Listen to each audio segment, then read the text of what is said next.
Seminario de la Facultad de Ciencias, un espacio diferente para compartir y conocer los temas de investigación de los profesores de la Facultad de Ciencias.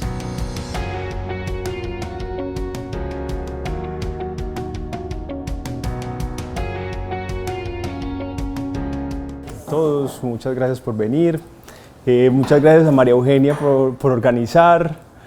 Yo creo que es una muy buena iniciativa esto y aprovecho para, viendo tantos estudiantes, a que vayan a muchas charlas, así no sean de lo que más sepan, así no entiendan todo, es importante aprovechar estos espacios para conocer otras cosas.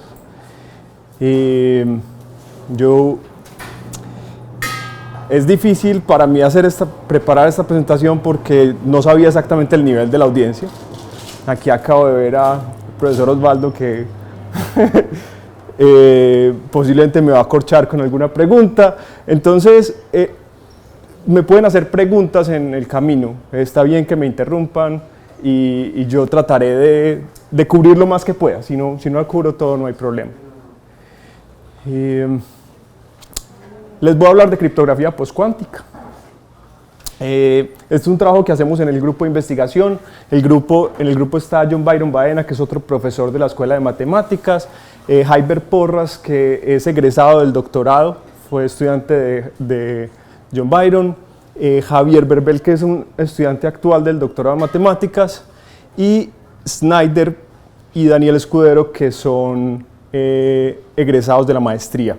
Con ellos hemos venido trabajando en los últimos 6 años en este tema.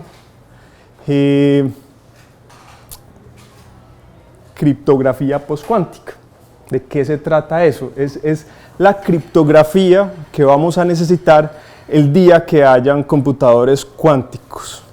Los computadores cuánticos, si algún día son construidos de un tamaño suficientemente grande, romperían la seguridad de la criptografía que utilizamos hoy. Utilizamos hoy para establecer conexiones seguras a través de Internet.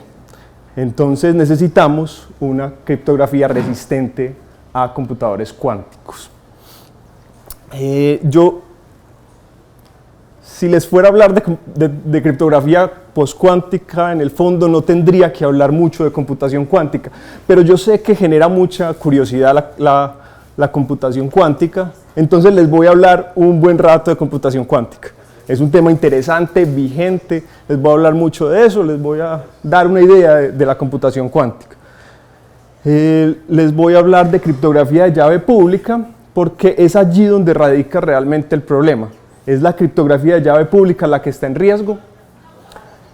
Luego les hablaré de criptografía postcuántica un poco, y en particular una rama de la criptografía postcuántica es la criptografía multivariada, que es en lo que realmente trabajo yo.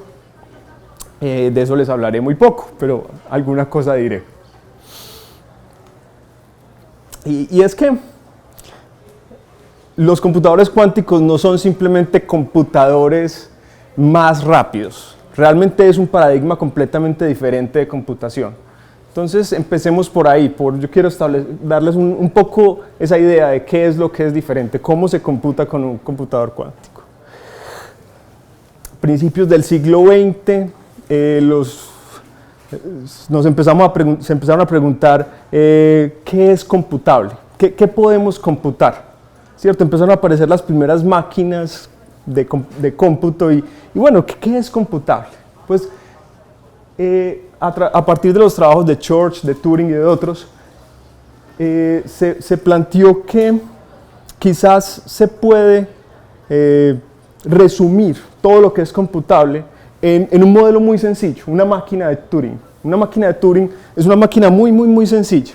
Tiene una cinta donde hay símbolos y hay una cabeza que va leyendo esos símbolos y la cabeza puede leer el símbolo y dependiendo de lo que lea puede cambiar el símbolo, puede moverse a la izquierda, puede moverse a la derecha y tiene un programita finito que controla esa máquina.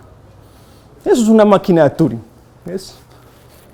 Es un poquito más sencilla que esto, bastante más sencilla que esto, y sin embargo Church y Turing conjeturaron que todo lo que es computable con esa maquinita tan sencilla. Y por increíble que parezca, durante gran parte del siglo XX, esto parece ser cierto, esa conjetura parece ser cierta. Nadie ha llegado a algo que sea computable y que no sea computable con una máquina de Turing. Imagínense. El problema es si le ponemos la palabra eficiente allí.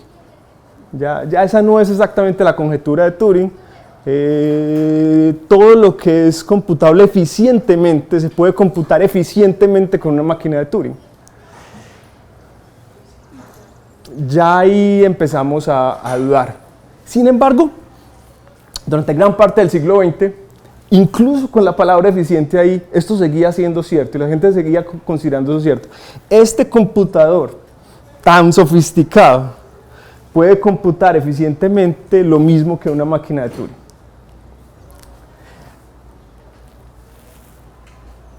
Sin embargo, a partir de los trabajos de varios físicos importantes, incluido Feynman, se mostró que había ciertos fenómenos que no eran computables eficientemente en un computador.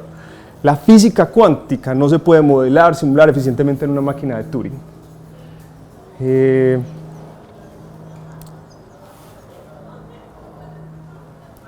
Y eso llevó a preguntarnos si, bueno, ¿será que esos fenómenos cuánticos, cómo hacemos para simularlos? Ellos se preguntaron cómo los simulamos. Entonces pensaron, creemos una máquina que utilice los fenómenos cuánticos para simular fenómenos cuánticos. Fue un acercamiento que tuvieron. Y a partir de ahí viene algo que es aún más extraño, y es, ¿qué tal que ese simulador de fenómenos cuánticos se pueda utilizar para computar otras cosas? Entonces, un simulador de fenómenos cuánticos que no se pueden hacer eficientemente en una máquina de Turing o en un computador, ¿será que sirve para computar alguna cosa más eficientemente que este computador? Y la respuesta extrañamente es que sí. Resulta que esa máquina, si existe, si la podemos construir, puede factorizar enteros más eficientemente que este computador. Eso es completamente extraño y nadie se lo esperaba, ¿cierto? Excepto pues estos físicos que empezaron a avanzar en eso. Entonces ahí está Feynman, Deutsch, muchos otros que trabajaron en ese tema, incluyendo a Shor, del que hablaremos más adelante. Listo. Debo hablar un poquito de mecánica cuántica. Me estoy saliendo mucho de mi área de experticia y sin embargo pues, yo creo que es importante para contextualizar en una facultad de ciencias este tema. Entonces, ¿de qué estamos hablando? Yo quiero explicarles un poco más qué es un computador cuántico. Entonces, un ejemplo de fenómenos cuánticos lo vamos a ver a partir de la luz. Entonces, la luz en el siglo XVIII, finales del siglo XVIII, con las ecuaciones de Maxwell se modeló como una perturbación, como una onda en el espacio electromagnético, donde estos dos vibran perpendicularmente y perpendicularmente a la dirección de la propagación. Es un modelo útil que funciona, que explica muchos fenómenos. En particular, por ejemplo, esto lo explicaba relativamente bien. Si tú tienes una luz que está polarizada diagonalmente y la pasas por un filtro que absorbe toda la luz en la dirección horizontal, solo deja pasar la luz polarizada en la dirección vertical, la magnitud o sea, la cantidad de energía que pasa corresponde a la componente vertical de ese vector de energía que se transmitió en una dirección diagonal. Eso funcionaba más o menos bien, excepto que en el siglo XX descubrieron que la luz tenía realmente una naturaleza discreta. En realidad, tú no puedes tener cualquier cantidad de luz, sino que la luz, la energía realmente viene en pedacitos, que son los fotones, ¿cierto? La luz no se puede partir, la energía no se puede partir tanto como quiera, sino que vienen pedacitos discretos, pedacitos de luz. Entonces, si esto fuera cierto, si este modelo fuera completamente cierto, eso querría decir que tú podrías partir un fotón, porque si ese fotón está polarizado en esta dirección, pues obtendrías una porción de esa energía polarizada en la dirección vertical, y eso no es posible. No puedes encontrar menos de un fotón, ¿cierto? Este vectorcito es más pequeño que este. Si esto es la energía de un fotón, tú no la puedes partir en un pedacito del fotón, ¿sí? Entonces, el modelo al que pasaron, el modelo que se estableció desde entonces es no que la energía se parte, sino que con probabilidad, la magnitud de alfa al cuadrado, ese fotón pasa por la rejilla, y con probabilidad beta, el fotón no pasa por esa rejilla.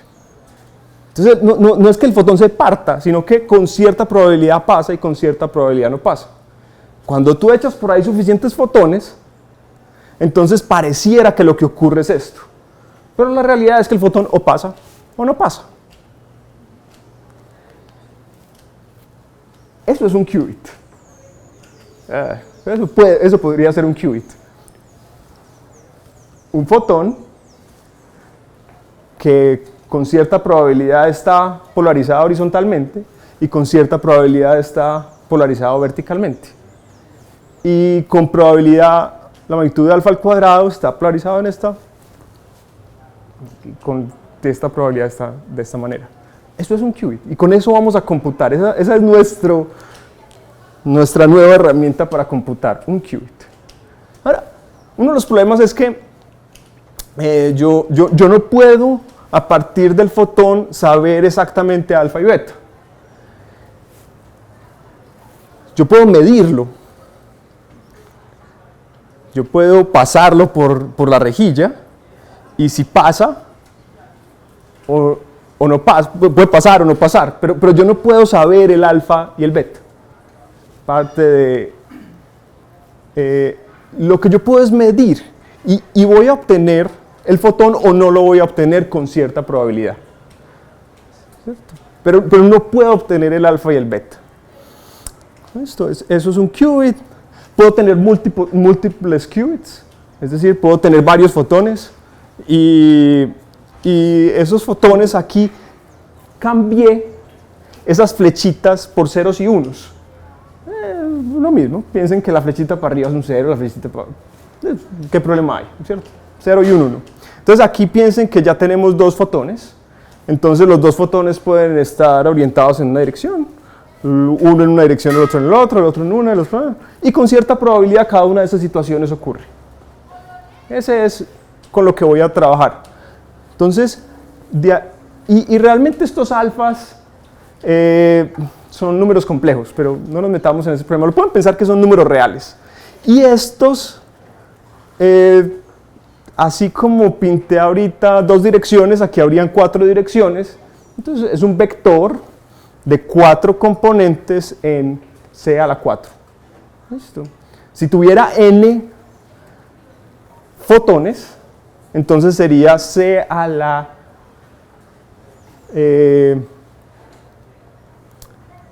2 a la n. Y eso es parte de la magia de esto. Con 10 fotones tengo un vector de 1024 entradas. Ahora, ¿qué puedo hacer con ese fotón? ¿Cuáles son las compuertas? ¿Cierto? Así como en un computador uno puede hacer AND, OR y sumas y cosas. ¿Qué puedo hacer con los qubits? Lo que puedo hacer son operadores unitarios en C a la 2n. Uy, ¿qué es eso? No. pensemos que es R a la 2n, pensemos que, esos son que los qubits son vectores en R a la n, y vectores operadores unitarios son básicamente transformaciones lineales, ¿cierto? Como son complejos, no son lineales, sino operadores unitarios, es decir, que no estamos hablando de la transpuesta que es igual a la inversa, sino la transpuesta conjugada, pero bueno, no importa, pensemos que son transformaciones lineales en C a la 2n, o en R a la 2n. ¿Listo? ¿Cuáles puedo hacer? En principio podría ser cualquier transformación lineal, pero la realidad es que lo que hacemos es construir unas cuantas compuertas, y con esas compuertas se pueden hacer compuertas más complicadas. Con un conjunto finito pequeño de compuertas sencillas puedo aproximar tanto como quiera cualquier transformación lineal de R a la 2n. Eso es mágico, pero me van a tener que creer, no soy capaz de demostrarlo aquí. ¿Qué tipo de compuertas hay? Cosas como esta. Esta X, piensen, es una transformación que me envía el vector horizontal en el vector vertical, el vector vertical en el vector horizontal. Es decir, que transforma el vector 1, 0 en 0, 1 y el 0, 1 en 1, 0. Si alguno de ustedes vio geometría conmigo, podría escribir la matriz de esa transformación lineal, ¿cierto? La transformación lineal que envía el vector 0, 1 en 1, 0 y el 1, 0 en 0, 1 es una reflexión con respecto a la recta y igual a x. Eso es el tipo de operadores con los que vamos a trabajar, ¿cierto? Y aquí hay otros importantes. El Hadamard es muy importante, es como una rotación. Este CNOT trabaja sobre 2 qubits, es decir, sobre un vector de R a la 4. Nada misterioso. Y la idea es que con eso vamos a trabajar. Con eso,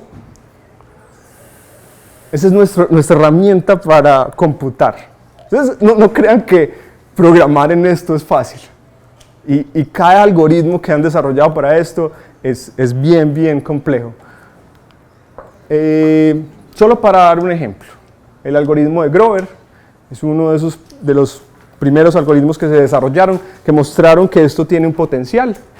El algoritmo de Grover, el problema al que se enfrenta el algoritmo de Grover es, dada una función P de n elementos en 0, 1, encontrar un x tal que P de x es igual a 1. Encontrar un elemento en ese conjunto con esa propiedad. En el caso clásico, en computadores clásicos, si uno no conoce nada acerca de P, si es una caja negra, lo mejor que uno puede hacer es evaluar P en 0, en 1, en 2, y en el peor de los casos se los tiene que recorrer todos. Tiene que evaluar P n veces. Y de ahí más o menos uno no se puede salir. Lo mejor que puede hacer en el caso clásico es n operaciones, n evaluaciones de P. Pues resulta que mágicamente el algoritmo de Grover permite hacer eso en el orden de raíz de n. Y raíz de n es significativo, es una mejora significativa. Piensen, ¿cierto? En lugar de 100 operaciones son 10, ¿cierto? Eso es importante. Y aquí está el dibujo, es relativamente sencillo, un circuito relativamente sencillo. Miren que lo que uno tiene aquí son Hadamard, que son transformaciones de esas que tenía allí. Esto es la implementación de esta P, y luego se hace una medición, esto se repite raíz de n veces, y mágicamente esto resuelve ese problema en raíz de n evaluaciones de P. No pretendo que lo entiendan, pero es para mostrarles un ejemplo.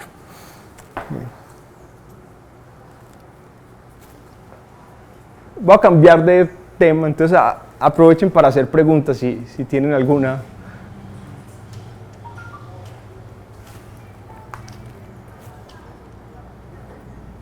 Pues yo tenía como una duda cuando dijiste al inicio que no existen todavía computadores cuánticos físicamente, pero sí, pues si se puede programar, significa que sí hay como algo donde se pueda programar.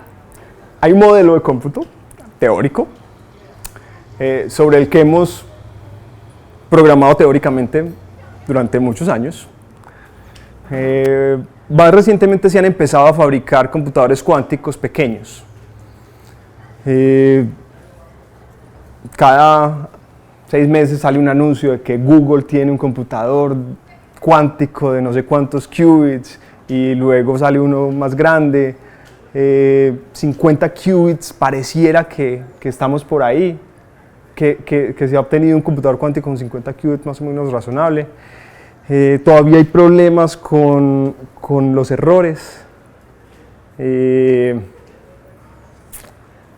pero están en camino, están en el camino de fabricar computadores cuánticos más y más grandes. Pero no es necesario tener un computador cuántico para pensar en los algoritmos que podríamos programar en un computador cuántico.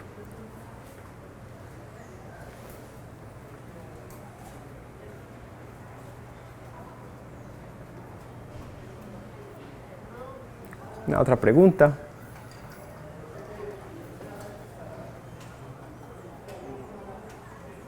Bien.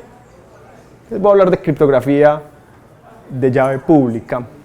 La criptografía es muy antigua, miles y miles de años, pero hasta antes del siglo XX principalmente se utilizaba para, de esta manera, dos personas, por ponerlo de alguna manera, se reúnen, intercambian un secreto, luego se alejan y el uno encripta un mensaje, lo envía por un canal inseguro hasta el otro y el otro lo desencripta utilizando ese secreto. Utilizaban ese secreto para intercambiar esa información, ¿cierto? Y ese paradigma cambió en el siglo XX, en los 60s, radicalmente con la aparición de la llave pública, la criptografía de llave pública. La criptografía de llave pública permite que no sea necesario que esas dos partes intercambien un secreto previamente. Esas dos partes pueden de alguna manera llegar a intercambiar información de manera segura sin haberse previamente encontrado. Este es un ejemplo de cómo se logra esto. Eso se llama Diffie-Hellman. No es el más conocido, pero quizás el más fácil de explicar. Ángela se quiere comunicar con su bancol y a través de internet, cualquier cosa. G, P son públicos, son números enteros. G y P son números enteros públicos. Ángela escoge un número entero A y computa G a la A módulo P. Eso es G a la A y toma el residuo módulo P. ¿Cierto? Divide por P y le entrega y envía a Bancol ese número, ese residuo. Lo envía de manera insegura, de manera que cualquiera lo pueda leer, ¿cierto? Cualquiera puede ver esto. ¿Listo? Con un mensajero, no importa, por donde sea, por internet. ¿Listo? Bancol hace lo mismo, escoge B y envía G a la B módulo P. ¿Listo? Ángela, que conoce A y que recibió G a la B, puede calcular G a la B a la A. Eso es G a la AB módulo P, por las propiedades de los exponentes. Los exponentes se multiplican.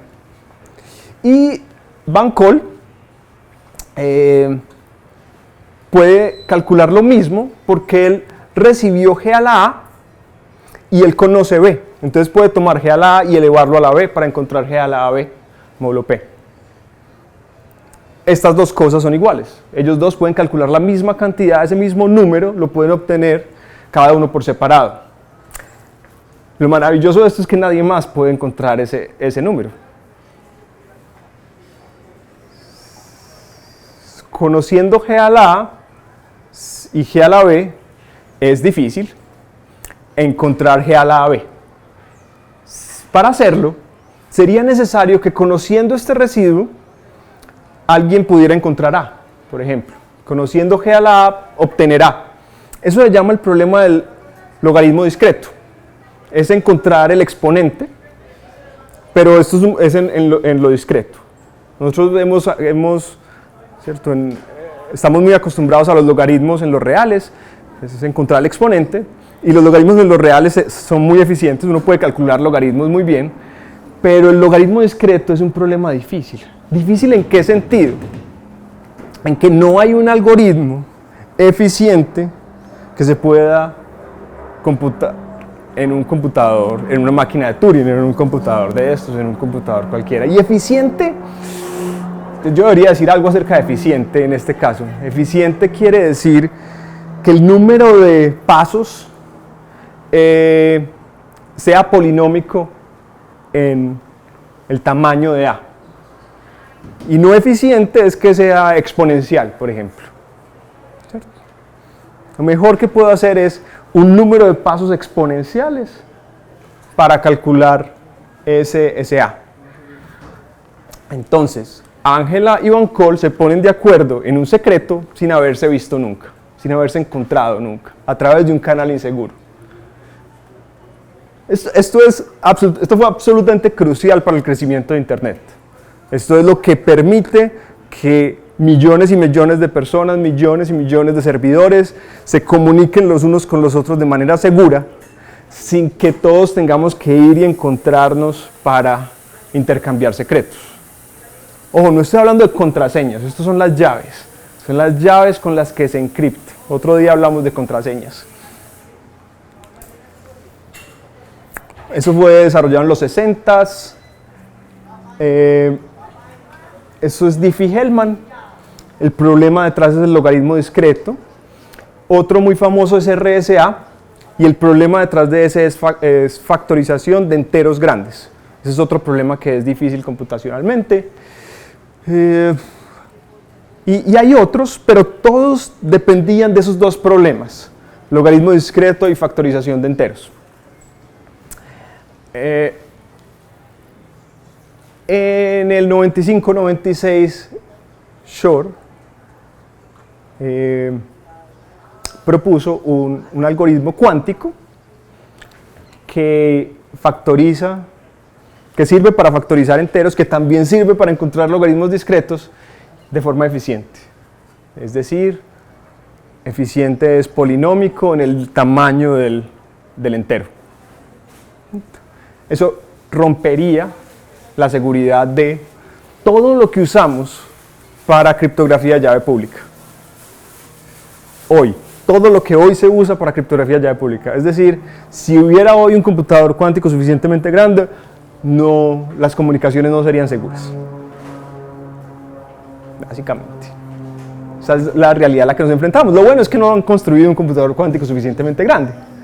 Pero desde ese momento se empezó a mover cada vez más en la comunidad científica la necesidad de desarrollar criptografía resistente a computadores cuánticos. Para darles una idea de la línea de tiempo, 2006 fue la primera conferencia de criptografía postcuántica. Casualmente en 2008, en la segunda, yo estuve, porque fue donde yo estaba haciendo el doctorado. Y para ese momento eran 50 personas las que iban a esas conferencias, no más. Era todavía algo pequeño. Y eso cambió radicalmente en el 2015. Digamos que en ese tiempo todavía, antes de esto, no era claro si los computadores cuánticos eran viables. En 2015, la NSA, eso es National Security Agency de los Estados Unidos, la agencia de espionaje por excelencia de los Estados Unidos, sacó un comunicado que nadie se esperaba. Dijo: le recomendamos a las agencias del Estado y a los prestadores de servicios de los Estados Unidos que empiecen a buscar hacer transición hacia algoritmos postcuánticos para seguridad. No sabemos sustentado en qué, pero nos imaginamos que ellos saben mejor que nosotros la viabilidad de la computación cuántica. Entonces, desde ese momento, hacia el 2016, empezó la NIST, que es la National Institute of Security of Standards and Technology, o sea, es la agencia de estándares de los Estados Unidos, empezó una competición para estandarizar criptografía postcuántica. Y en esa estamos. Eso fue 2016, estamos en la segunda ronda. Al principio eran 80 criptosistemas que estaban en competición, hoy son alrededor de 30, a mitad de año lo reducen a 10 tal vez. Es una competencia abierta, cada quien presenta su criptosistema y todo el mundo lo ataca. Es una cosa realmente agresiva, pero es divertida, es bastante divertida. En 2018, PQ Crypto, la conferencia de criptografía postcuántica, para darles una idea de cómo ha crecido esto, fueron más de 400 personas.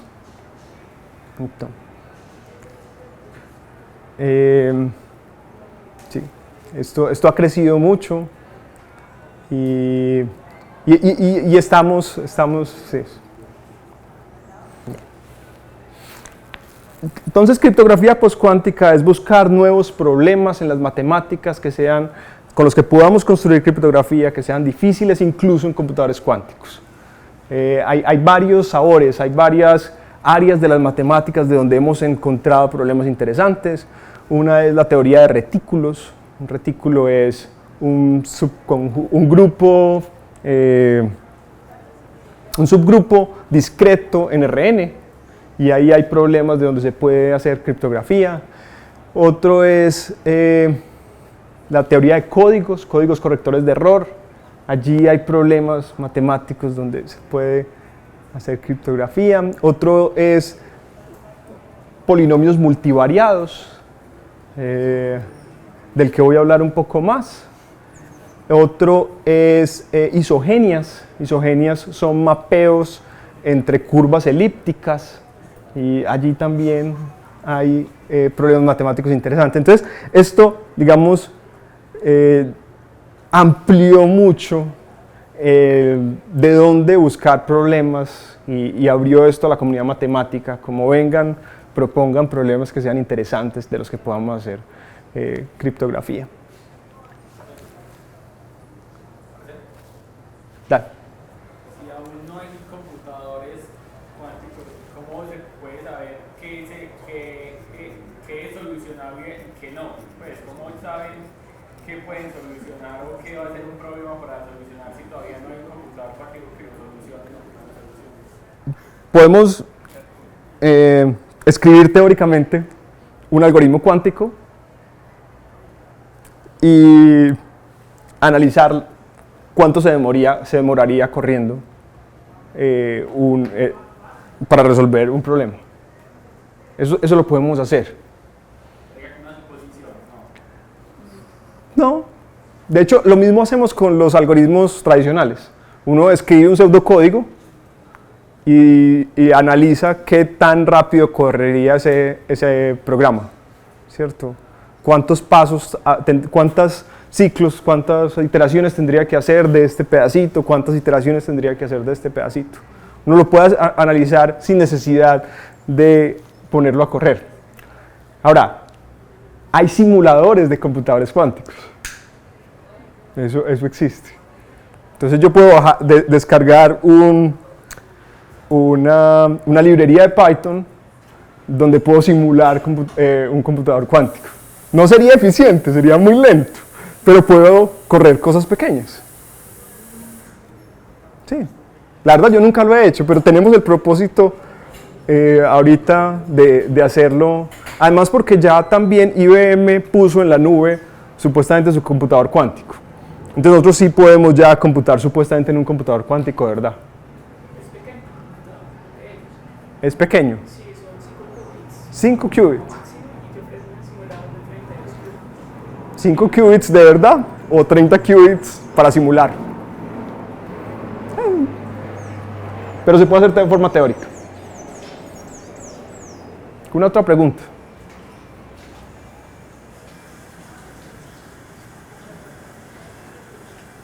Yo tengo una duda respecto pues, a los avances que hay dentro de la criptografía postcuántica.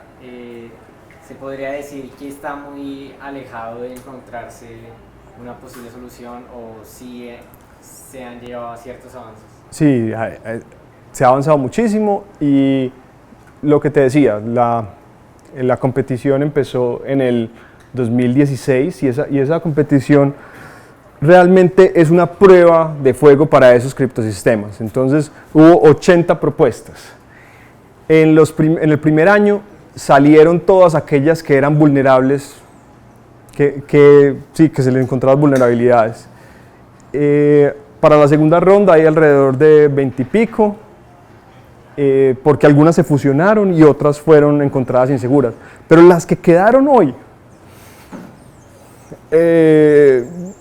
yo no voy a decir que son completamente seguras, pero hay cierta confianza en que posiblemente sí son seguras, incluso frente a computadores cuánticos. Es más, algunas de esas propuestas tienen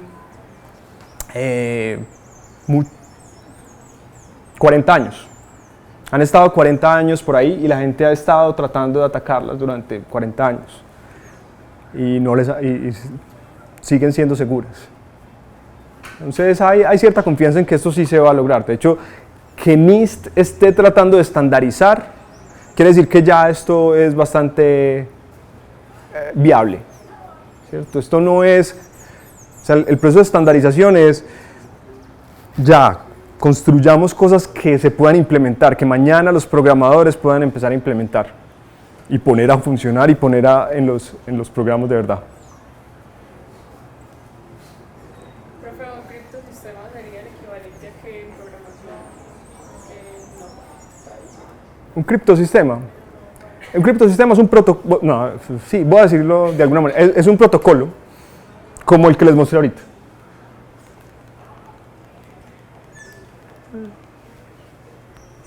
Sí, un protocolo. Unas reglas de juego para comunicarse. Entonces eso incluye lo que debía hacer Ángela, lo que debía hacer Bancol y cómo intercambian información y cómo calculan sus cosas. Eso es un criptosistema. Sería como el análogo, digamos, a un lenguaje de programación. No, es un protocolo, son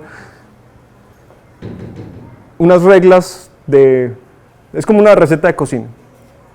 Es A debe hacer esto, B debe hacer esto y unas reglas de juego.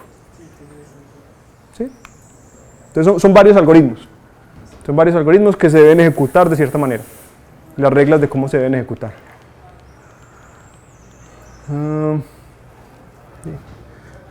Como era de esperarse, no voy a tener mucho tiempo para hablar de criptografía multivariada,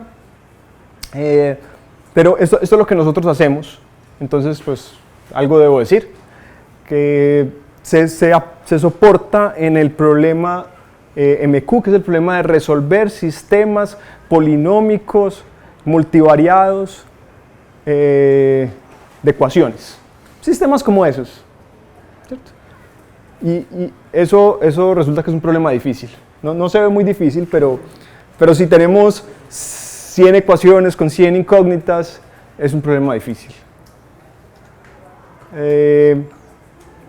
La idea como en general de cómo hacer criptografía con polinomios de esos es la siguiente. K es un campo finito. Los que no sepan qué es un campo y qué quiere decir un campo finito, piensen que es como los reales, pero finito. Puede ser 0 y 1, 0, 1. 0, 1, el conjunto 0, 1. La llave pública es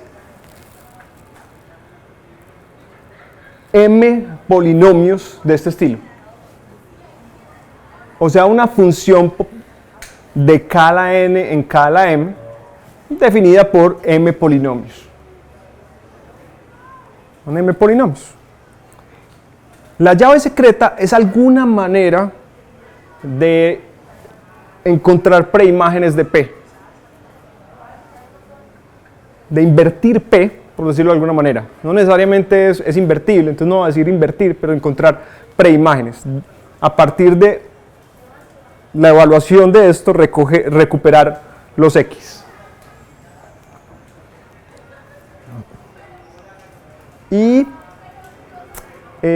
un texto plano es un vector de Rn. Entonces, n ceros y unos, que para encriptarlo los paso por P.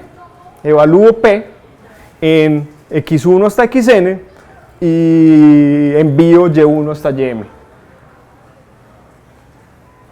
Así de sencillo. Entonces,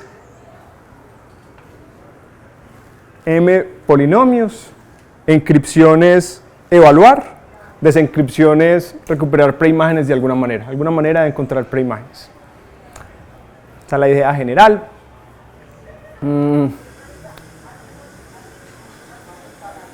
Solamente voy a dar como un panorama general de qué se ha hecho y en qué vamos en este área. Hay sistemas de firmas digitales muy resistentes, muy consolidados. De hecho, hay 3 en la competición. Tienen unos nombres: UOV, HFE, Rainbow. Hay unos esquemas de identificación. Hay un cifrador de flujo que es bastante robusto también, que se llama Quad. Y ha habido mucha literatura con respecto a los ataques a estos criptosistemas. Principalmente se basaban en bases de Grobner. Bases de Grobner es una técnica matemática que se parece a, digamos, es la generalización de la reducción gaussiana que funciona para ecuaciones lineales. Reducción gaussiana, cuando uno lo mira para ecuaciones de grado mayor que 1, es bases de Grobner. Entonces hay mucho trabajo en ese área. El problema del rango mínimo, del cual de pronto digo algo más ahora. Ataques diferenciales. Ha habido mucho trabajo en esa parte. Mi trabajo en este campo inicialmente fue a través del problema de bases de Grobner. Mejoras a los algoritmos que existen para calcular bases de Grobner. Después, cuando vine acá, John Byron Baena y su estudiante de doctorado propusieron un criptosistema que se llama ZHFE. Le trabajamos a la eficiencia, mejoramos como algunos de los algoritmos para que fueran más eficientes y luego lo rompimos. Luego encontramos problemas de seguridad. Hemos trabajado en el problema del rango mínimo extendido, no a polinomios cuadráticos, sino a polinomios cúbicos. Y últimamente estamos concentrados en el problema del rango mínimo. Ese ha sido como el último trabajo que estamos haciendo.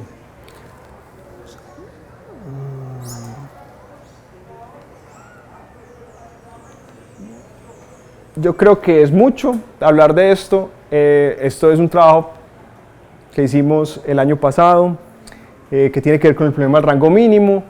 Ese problema del rango mínimo sí se los puedo describir. Es un problema muy sencillo, es un problema computacional muy sencillo. Es dados m matrices con entradas en un campo finito y un número r, un entero positivo r, encontrar una combinación lineal de esas matrices que tenga rango menor o igual que R.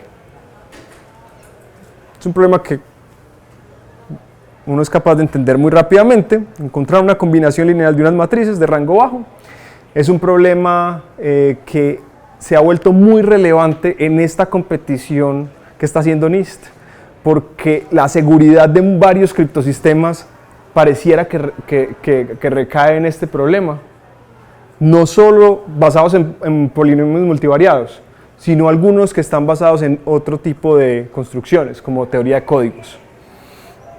Entonces, para darles como el titular, el año pasado logramos reducir en raíz cuadrada, digamos, acelerar en raíz cuadrada la eficiencia para cierto tipo de parámetros, el algoritmo para resolver este problema.